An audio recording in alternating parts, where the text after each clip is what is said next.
అనంతపురం జిల్లాలో జూనియర్ తెల్గి ఎవరో తేల్చాలని కళ్యాణదుర్గం వైఎస్ఆర్సీపీ సమన్వయకర్త తలారి రంగయ్య డిమాండ్ చేశారు.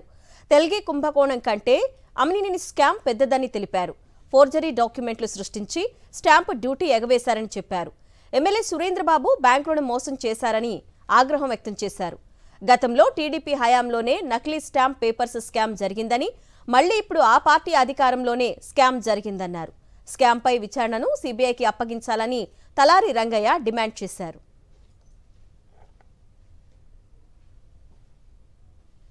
ఒక వ్యక్తికి వీలవుతుందా? వాడి స్థాయి ఏమి, వాడి చదువు ఏమి, వాడి తెలివితేటలేమి, మొత్తం వ్యవస్థని చిన్నాభిన్నం చేస్తున్నాడు. ఆర్థిక వ్యవస్థని కేవలం ఇది అక్కడే జరిగిందా, లేకపోతే వేరే ప్రాంతాల్లో కూడా జరిగిందా?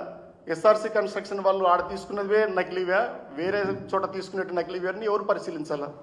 అందువల్ల నేను ఒక డిమాండ్ చేసేది ఏంటంటే, మీరు సిట్ అంటున్నారు, స్పెషల్ ఇన్వెస్టిగేషన్ టీంలో ఏదో ఏమని.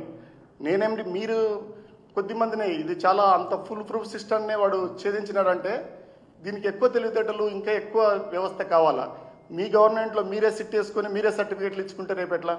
అందువల్ల నేను డిమాండ్ చేసేది ఏంటంటే, గవర్నమెంట్లో మీరే ఉన్నారు కాబట్టి, మీ సేవ బాబు, సురేంద్రబాబు, లోకేష్ బాబు, చంద్రబాబు బాబు ఇంతమంది ఉన్నారు కాబట్టి మీరు సిబిఐని ఏమని సిబిఐ ఎంక్వైరీని వేయాల్సిందిగా నేను డిమాండ్ చేస్తున్నాను.